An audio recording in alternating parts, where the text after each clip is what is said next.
BJP के राष्ट्रीय महासचिव कैलाश विजयवर्गीय हर वर्ष की तरह इस वर्ष भी धनतेरस के दिन अपनी दुकान पर पहुंचे। यहां उन्होंने ग्राहकों को सामान भी दिया। इस दौरान उन्होंने देश के आगे बढ़ने की शुभकामनाएं दी एवं पत्रकारों को बधाई दी।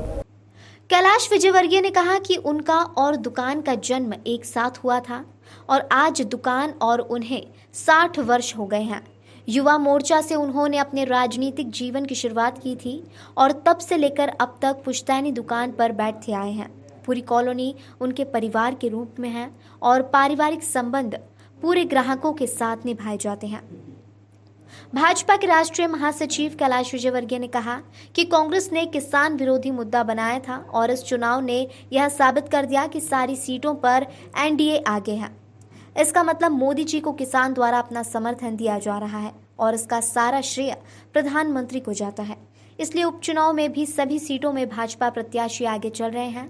हालांकि कैलाश विजयवर्गीय ने कहा कि फिलहाल रेगांव से भाजपा पीछे चल रही है। उन्होंने कहा कि बीजेपी इससे पहले पृथ्वीपुर की सीट नहीं जीत पाई थी, लेकिन इस बार वहां भी बीजेपी ने झंडा लहरा दिया है। इसके साथ ही खंडवा उम्मीदवार ज्ञानेश्वर ने उपचुनाव जीत के पूर्व कैलाश विजयवर्गीय को फोन लगाकर उनसे आशीर्वाद भी लिया था।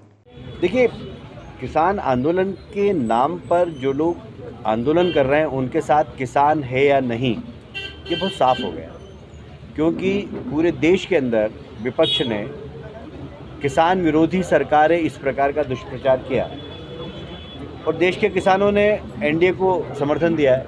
इसका मतलब है कि देश के किसान एनडीए के साथ हैं, उनके साथ नहीं है। ये सीधा एक मैंडेट है उन लोगों के लिए भी जो किसान के नाम पर आंदोलन कर रहे हैं। निश्चित रूप से नकारा गया। मैं फिर इसको दोहराना चाहता हूँ कि देश के किसान मोदी जी के साथ हैं, एनडीए के साथ हैं, प्रदेश में शिवराज जी के साथ। ऐसा है, परिवार का कोई जब बड़ा व्यक्ति गाली भी दे तो उसको आशीर्वाद समझना, हमेशा यही हमारे संस्कार है।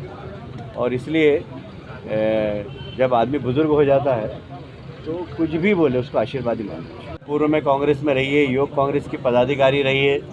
कांग्रेस के चरित्र का प्रमाण पत्र देने का उनको अधिकार है या नहीं, मेरे को नहीं मालूम। बाकी इस देश के अंदर यदि किसी तानाशाह लीडर का जिसका बिल्कुल प्रजातंत्र पे कोई विश्वास नहीं हो, ऐसे लीडर का अगर नाम लिखा जाएगा तो उसमें ममता बनर्जी होगी। इस देश के अंदर, दुनिया के अंदर भारत के प्रजातंत्र की प्रशंसा हो रही है और बंगाल के अंदर डेमोक्रेसी नहीं है। मैं जवाबदारी के साथ कह रहा हूँ, मैं भारतीय जनता पार्टी के महामंत्री के हैसियत से कह रहा हूँ कि बंगाल के अंदर डेमोक्रेसी नहीं है।